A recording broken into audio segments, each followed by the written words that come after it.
महापुराण का द्वितीय खंड का 30वां अध्याय है। भगवान शिव के अवधूतेश्वरावतार का वर्णन। नंदीश्वर बोले, हे ब्रह्मा पुत्र, अब आप शिवजी के अवधूतेश्वर नामक अवतार का वर्णन सुनिए, जो इंद्र के घमंड को नष्ट करने वाला है। हे मुने, पूर्व समय में बृहस्पति एवं देवताओं के सहित इंद्र शिवजी का दर्शन करने के लिए कैलाश पर्वत पर जा रहे थे। अपने दर्शन के लिए निरत चित्त वाले बृहस्पति तथा इंद्र को आते जानकर उनके भाव की परीक्षा करने के लिए नाना प्रकार की लीला करने वाले प्रभु शिवजी दिगंबर महाभीम रूप तथा जलती हुई अग्नि के समान प्रभा वाले अवधूत के रूप में स्थित हो गए। सज्जनों को गति प्रदान करने वाले तथा सुंदर आकृति वाले वे अवधूत स्वरूप शिवजी लटकते हुए वस्त्र धारण किए उनका मार्ग रोककर खड़े हो गए। उसके बाद शिवजी के समीप जाते हुए उन बृहस्पति तथा इंद्र ने मार्ग के मध्य में अद्भुत आकार वाले एक भयंकर पुरुष को देखा। हे मुने, यह देखकर अधिकार मद में चूर हुए इंद्र ने अपने मार्ग के बीच में खड़े पुरुष को उसे शंकर न जानकर उससे पूछा। शक्र बोले, दिगंबर अवधूत भेष धारण किए हुए तुम कौन हो, कहाँ से आए हो और तुम्हारा क्या नाम है? तुम मुझे ठीक ठीक शीघ्र बताओ। इस समय शिवजी अपने स्थान पर हैं अथवा कहीं गए हुए हैं। मैं देवताओं और गुरु बृहस्पति को साथ लेकर उनके दर्शन हेतु जा रहा हूँ।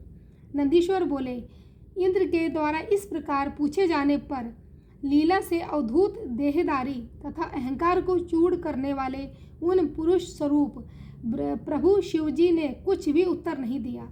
इंद्र ने उनसे फिर पुनः पूछा, किंतु आलक्षित गति वाले महाकौतिकी वे दिगंबर शिव फिर भी कुछ नहीं बोले। तब त्रिलोक्याधिपति सौराष्ट्र इंद्र ने पुनः पूछा तो भी महान लीला करने वाले वे महायोगी मौन ही रहे। इस प्रकार बारंबार इंद्र के द्वारा पूछे जाने पर भी दिगंबर भगवान शिवजी ने इंद्र का गर्भ नष्ट करने की इच्छा से कुछ नहीं बोले। तब तीनों लोकों के ऐश्वर्य से गर्वित इंद्र को बड़ा क्रोध उत्पन्न हुआ और उन्होंने क्रोध से उन जटाधारी को धमकाते हुए कहा। इंद्र बोले, हे मूढ़, हे दुर्मते, तुमने मुझे पूछने पर भी कुछ उत्तर नहीं दिया, इसलिए मैं इस वज्र से तुम्हारा वध करता हूँ। देखे कौन तुम्हारी रक्षा करता है। ऐसा कहकर इंद्र ने क्रोधपूर्वक उनकी ओर देखकर उन दिगंबर को मारने के लिए वज्र उठाया। सदाशिव शंकर ने हाथ में वज्र उठाए हुए इंद्र को देखकर शीघ्र ही उनका स्तंभन कर दिया। तदंतर भयंकर तथा विकराल नेत्रों वाले वे पुरुष कुपित होकर अपने तेज से जलाते हुए शीघ्र ही प्रज्वलित हो उठे। उस समय अपनी बाहु के जिस प्रकार मंत्र के द्वारा अपने पराक्रम के रुक जाने से सर्प मन ही मन जलता है, बृहस्पति जी ने तेज प्रज्वलित होते हुए उन पुरुष को देखकर अपनी बुद्धि से उन्हें शुभ जान लिया और शीघ्रता से उन्हें प्रणाम किया। इसके बाद उदर बुद्धि वाले वे गुरु बृहस्पति हाथ जोड़कर पुनः पृथ्वी में लेटकर दंडवत प्रणाम करके भक्ति पूर्वक शिवजी की स्तुति करने लगे। गुरु बोले, देव देव महादेव, हे शरणागत वत्सल, प्रसन्न होइए। हे गौरीश, हे सर्वेश्वर, आपको नमस्कार है। ब्रह्मा विष्णु आदि समस्त देवता भी आपकी माया से मोहित होकर आपको यथार्थ रूप में नहीं जान पाते, केवल आपकी कृपा से ही जान सकते हैं। नंदीश्वर बोले, बृहस्पति ने इस प्रकार प्रभु शिवजी की स्तुति करके इंद्र को उन ईश्वर के चरणों में गिरा दिया। तदंतर हे तात, उदर बुद्धि वाले विद्वान देव गुरु बृहस्पति ने हाथ जोड़कर विनम्रता से कहा। बृहस्पति बोले, हे दीननाथ, हे महादेव, मैं आपके चरणों में पड़ा हूँ। आप मेरा और इनका उद्धार कीजिए, क्रोध नहीं बल्कि प्रेम कीजिए। हे महादेव, आप प्रसन्न होइए, अपने शरण में आए हुए इंद्र की रक्षा कीजिए, क्योंकि आपके भालस्त से नेत्र से उत्पन्न हुई यह अग्नि इंद्र को जलाने के लिए आ रही है। नंदीश्वर बोले, देव गुरु का यह वचन सुनकर अवधूत आकृति वाले करुणा सिंधु उत्तम लीला करने वाले उन प्रभु ने हंसते हुए कहा। अवधूत बोले, मैं क्रोध के कारण अपने नेत्र से निकले हुए जिस तेज को किस प्रकार धारण करूं? क्या सर्प कुंचुकी का त्याग करने के उपरांत पुनः उसे धारण कर सकता है? नंदीश्वर बोले, उन शंकर के इस वचन को सुनकर भय से व्याकुल मन वाले बृहस्पति ने हाथ जोड़कर पुनः कहा।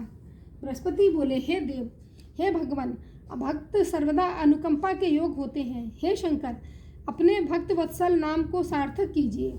हे देवेश, आप अपने इस अत्यंत उग्र तेज को किसी अन्य स्थान पर रख सकते हैं। आप सभी भक्तों का उद्धार करने वाले हैं, अतः इंद्र का उद्धार कीजिए। नंदीश्वर बोले, इस प्रकार बृहस्पति के कहने पर भक्त वत्सल नाम से पुकारे जाने वाले तथा भक्तों का कष्ट दूर करने वाले भगवान रुद्र ने प्रसन्नचित्त होकर देवगुरु से कहा। रुद्र बोले, हे सुराचार्य, मैं आप पर प्रसन्न हूँ, इसलिए आपको उत्तम वर देता हूँ कि इंद्र को जीवन दान देने के कारण आप लोक में जीव नाम से विख्यात होंगे। मेरे भालस्त नेत्र से जो देवताओं के लिए असह्य अग्नि उत्पन्न हुई है, उसे मैं दूर फेंक देता हूँ, जिससे कि यह इंद्र को पीड़ित ना कर सके। नंदीश्वर बोले, ऐसा कहकर शिवजी ने अपने भालस्त नेत्र से उत्पन्न हुई उस अद्भुत अग्नि को हाथ में लेकर लवण समुद्र में फेंक दिया।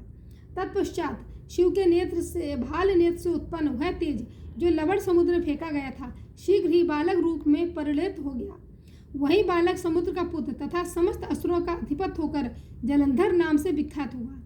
फिर देवताओं की प्रार्थना से प्रभु शिवजी ने ही उसका वध किया। लोक कल्याणकारी शिवजी अवधूत रूप से इस प्रकार सुंदर चरित्र कर पुनः अंतर्ध्यान हो गए और सभी देवता सुखी तथा निर्भय हो गए। बृहस्पति और इंद्र भी भयमुक्त होकर अत्यंत सुखी हो गए।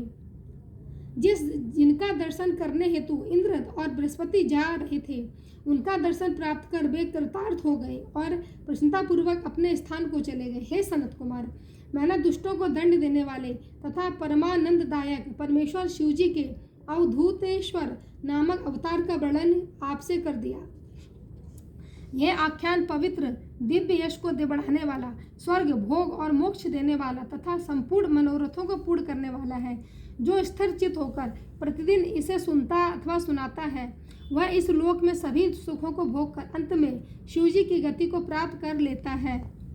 बोले शंकर भगवान की जय।